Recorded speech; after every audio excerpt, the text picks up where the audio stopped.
Hello everyone, मैं विपिन सिंह आप लोगों का यूट्यूब चैनल जीएस पथ पर स्वागत करता हूं। हम लोग आज राज्य व्यवस्था या कॉन्स्टिट्यूशन का पार्ट 1 पढ़ेंगे, जिसमें संवैधानिक विकास के महत्वपूर्ण एमसीक्यू प्रश्न पर चर्चा करेंगे। ये आपके आने वाले आरओ एग्ज़ाम, पेट और जूनियर एडेड के लिए बहुत ही इम्पोर्टेंट होगा। आप लोग हमसे व्हाट्सएप और टेलीग्राम पर जुड़ सकते हैं। ये हमारे चैनल का टेलीग्राम है जिस पर आप जुड़ सकते हैं। इससे पहले हम उद्देशिका से संबंधित वीडियो बनाए हैं, जिसका लिंक हम डिस्क्रिप्शन बॉक्स में दे देंगे, जहां से आप लोग उस वीडियो को देख सकते हैं। आइए चलते हैं, प्रश्नों पर चर्चा करते हैं। पहला प्रश्न है, निम्नलिखित में से किस अधिनियम में कलकत्ता में सर्वोच्च न्यायालय की स्थापना का प्रावधान किया गया था? ऑप्शन है रेगुलेटिंग एक्ट 1773, पिट का भारत अधिनियम 1784, चार्टर एक्ट 1813, चार्टर एक्ट 1833। कौन सा ऑप्शन सही होगा?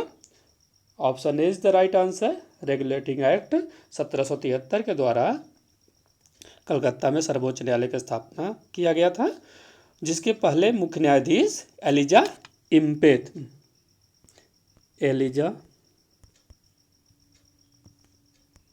इम्पेत जो है मुख्य न्यायाधीश के रूप में शपथ लिए थे। दूसरा प्रश्न है, किस अधिनियम के द्वारा ब्रिटिश संसद ने चाय और चीन के साथ व्यापार को छोड़कर ईस्ट इंडिया कंपनी के भारत के साथ व्यापारिक एकाधिकार को समाप्त कर दिया था? ऑप्शन है 1813 का चार्टर अधिनियम, 1833 का चार्टर अधिनियम, 1853 का चार्टर अधिनियम, 1873 का चार्टर अधिनियम। ऑप्शन क्या सही होगा? Option A is the right answer.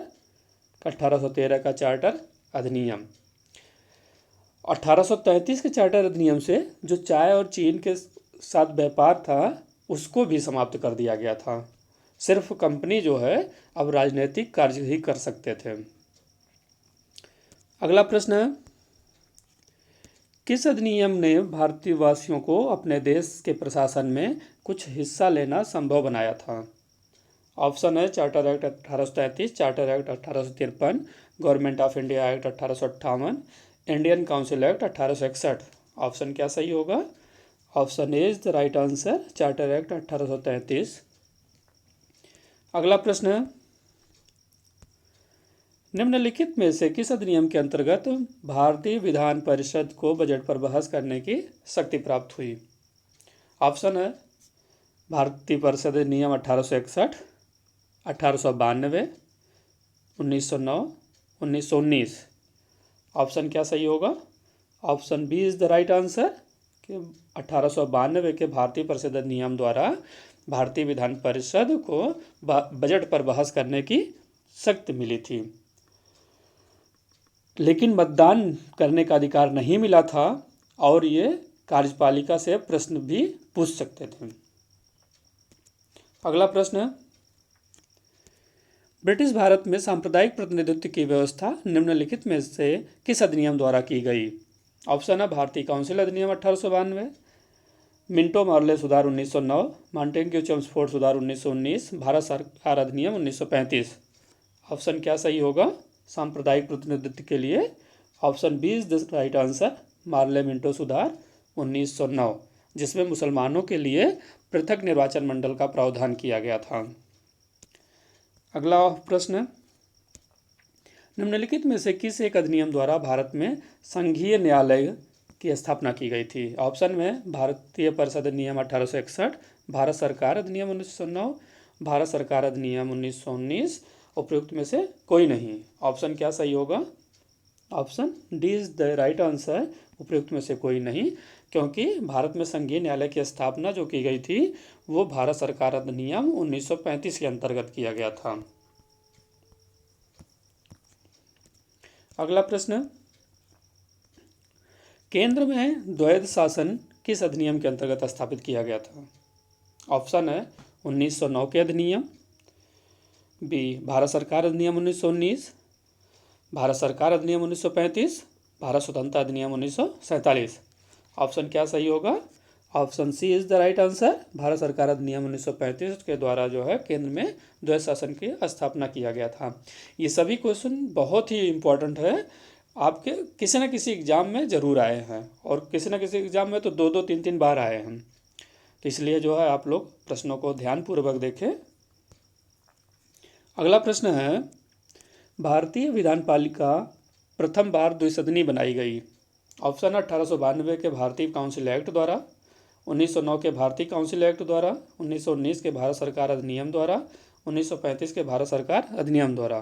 कौन सा ऑप्शन सही होगा? द्विसदनी बनाई गई, option C is the right answer. 1919 के भारत सरकार अधिनियम द्वारा इज द राइट आंसर। अगला प्रश्न है, राष्ट्रपति का अध्यादेश निर्गत करने की शक्ति प्रेरित है। ऑप्शन है भारत सरकार अधिनियम 1919, भारत सरकार अधिनियम 1935, भारत सरकार अधिनियम 1909, भारत सरकार अधिनियम 1947।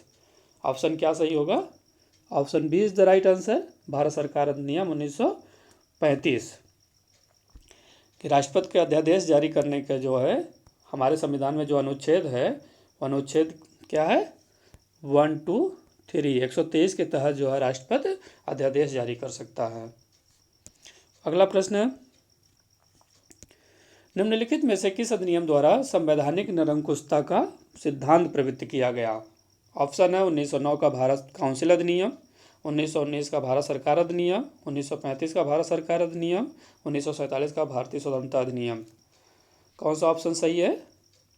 ऑप्शन सी 1935 का भारत सरकार अधिनियम। अगला प्रश्न, एक संघीय व्यवस्था और केंद्र में द्वैध शासन भारत में लागू किया गया था। किसके द्वारा? 1909 के अधिनियम द्वारा, 1919 के अधिनियम द्वारा, 1935 के अधिनियम द्वारा, या उपयुक्त में से कोई नहीं। कौन सा ऑप्शन सही होगा? Option C is the right answer, 1935 के अधिनियम द्वारा संघीय व्यवस्था भी लागू की गई थी और केंद्र में द्वैध शासन भी। अगला प्रश्न, 1935 के अधिनियम द्वारा स्थापित संघ में अवशेष शक्तियां किसको दी गई थी? ध्यान दीजिएगा, अवशेष शक्तियां पूछा गया था, किसको दिया गया था? ऑप्शन में है संघीय विधानपालिका, प्रांतीय विधानमंडल, गवर्नर जनरल, प्रांतीय गवर्नरों को। तो ऑप्शन क्या सही होगा? Option C is the right answer, governor general को अवशिष्ट शक्तियां दी गई थी। अगला प्रश्न, 1935 का गवर्नमेंट ऑफ इंडिया एक्ट क्यों महत्वपूर्ण है? ऑप्शन है यह भारतीय संविधान का प्रमुख स्रोत है, इसके द्वारा भारत को स्वतंत्रता मिली, इसमें भारत विभाजन उल्लिखित है, इसके द्वारा रियासतें समाप्त हुई। ऑप्शन क्या सही है?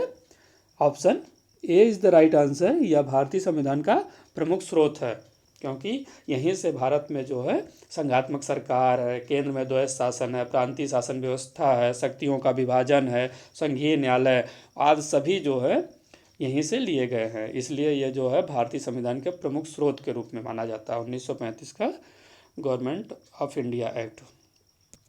अगला प्रश्न है, निम्नलिखित अधिनियमों में से किस अधिनियम के फलस्वरूप बर्मा भारत से अलग हुआ था? ऑप्शन में है Indian council act 1909, government of India act 1919, government of India act 1935, Indian independence act 1947।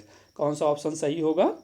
Option C is the right answer, government of India act 1935। Burma जो है भारत से 1937 में अलग हुआ था। अगला प्रश्न, भारत के लिए संविधान की रचना हेतु संविधान सभा का विचार निम्नलिखित में से सर्वप्रथम किसने प्रस्तुत किया था? ऑप्शन है स्वराज पार्टी ने 1934 में, कांग्रेस पार्टी ने 1936 में, मुस्लिम लीग ने 1942 में, सर्वदलीय सम्मेलन ने 1946 में। ऑप्शन सही होगा ऑप्शन ए, स्वराज पार्टी ने 1934 में। अगला प्रश्न, स्वतंत्रता के पूर्व के दिनों में प्रारंभ में किसने संविधान निर्मात्री सभा का विचार प्रस्तुत किया था? ऑप्शन है M N. Roy, B R. Ambedkar, Annie Besant, Jawaharlal Nehru. Option सही होगा option A is the right answer, M N. Roy. 1934 में इन्होंने भी संविधान निर्मात्री सभा का विचार प्रस्तुत किया था। अगला प्रश्न है, एक निर्वाचित संविधान सभा द्वारा भारत के संविधान का निर्माण करने का प्रस्ताव किया गया था। ऑप्शन में है साइमन कमीशन द्वारा, भारत सरकार अधिनियम 1935 द्वारा, क्रिप्स मिशन द्वारा, ब्रिटिश कैबिनेट डेलीगेशन द्वारा। कौन सा ऑप्शन सही होगा? Option C is the right answer, Cripps mission द्वारा। ये 1942 में आया था और इसने कहा था कि द्वितीय विश्व युद्ध की समाप्ति के बाद जो है भारत का संविधान जो है निर्वाचित संविधान सभा द्वारा बनाया जाएगा। अगला प्रश्न है, इन व्यक्तियों में से कौन कैबिनेट मिशन का सदस्य नहीं था? ऑप्शन है William Wood, Pethick Lawrence, Stafford Cripps, A B. Alexander. Option क्या सही होगा? Option A is the right answer, William Wood. बाकी तीनों पैथिक लॉरेंस, स्टैफोर्ड क्रिप्स और ए.बी. अलेक्जेंडर, ये तीनों जो है कैबिनेट मिशन के सदस्य थे। अगला प्रश्न है, भारतीय संविधान सभा का गठन किया गया था। ऑप्शन है भारत सरकार अधिनियम 1935 के अंतर्गत, क्रिप्स योजना 1942 के अंतर्गत, कैबिनेट मिशन योजना 1946 के अंतर्गत, भारतीय स्वतंत्रता अधिनियम 1947 के अंतर्गत। कौन सा ऑप्शन सही होगा? Option C is the right answer, cabinet mission योजना 1946 के अंतर्गत जो है भारतीय संविधान सभा का गठन किया गया था। अगला प्रश्न है, 1946 में निर्मित अंतरिम सरकार में कार्यपालिका परिषद के उपसभापति कौन थे? ऑप्शन है जवाहरलाल नेहरू, डॉक्टर एस राधाकृष्णन, सी राजगोपालाचारी, डॉक्टर राजेंद्र प्रसाद। ऑप्शन क्या सही होगा? Option A is the right answer, Jawaharlal Nehru. ये जो है अंतरिम सरकार के उपसभापति या उपाध्यक्ष थे। अगला प्रश्न है, संविधान सभा में सदस्यों का चुनाव कैसे हुआ था? ऑप्शन है सीधे जनता द्वारा, भारतीय राष्ट्रीय कांग्रेस के नामांकन द्वारा, भारतीय राज्यों के शासकों से नामांकन द्वारा, प्रांतीय सभाओं द्वारा। ऑप्शन क्या सही होगा? Option D is the right answer, प्रांतीय सभाओं द्वारा, और ये अप्रत्यक्ष निर्वाचन के द्वारा जो है चुने गए थे। अगला प्रश्न है, संविधान सभा के चुने हुए अस्थायी अध्यक्ष कौन थे? ऑप्शन में है doctor B R. Ambedkar, doctor Sachchidanand Sinha, doctor Rajendra Prasad, S Radhakrishnan. तो अस्थायी अध्यक्ष किसे चुना गया था? Option C is the right answer, doctor Rajendra Prasad. और अस्थायी अध्यक्ष जो है जिन्होंने संविधान सभा का जो है प्रथम बैठक की अध्यक्षता किया था वो थे डॉक्टर सच्चिदानंद सिन्हा। अगला प्रश्न, भारतीय संविधान सभा की स्थापना की गई थी। ऑप्शन में है 10 जून 1946 को, 9 दिसंबर 1946 को, 26 नवंबर 1949 को, 26 दिसंबर 1949 को। तो ऑप्शन क्या सही होगा? संविधान सभा की स्थापना कब की गई थी? Option B is the right answer, 9 दिसंबर 1946 को। इसी दिन जो है अस्थायी रूप से जो है डॉक्टर सच्चिदानंद सिन्हा ने अध्यक्षता किया था। अगला प्रश्न है, भारत को एक संविधान देने का प्रस्ताव संविधान सभा द्वारा पारित किया गया था।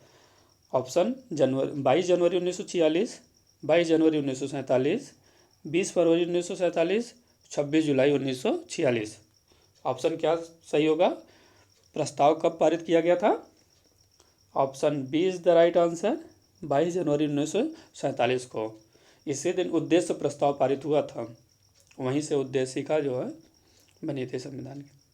अगला प्रश्न है, संविधान सभा के सम्मुख संविधान की प्रस्तावना का प्रस्ताव किसने रखा था?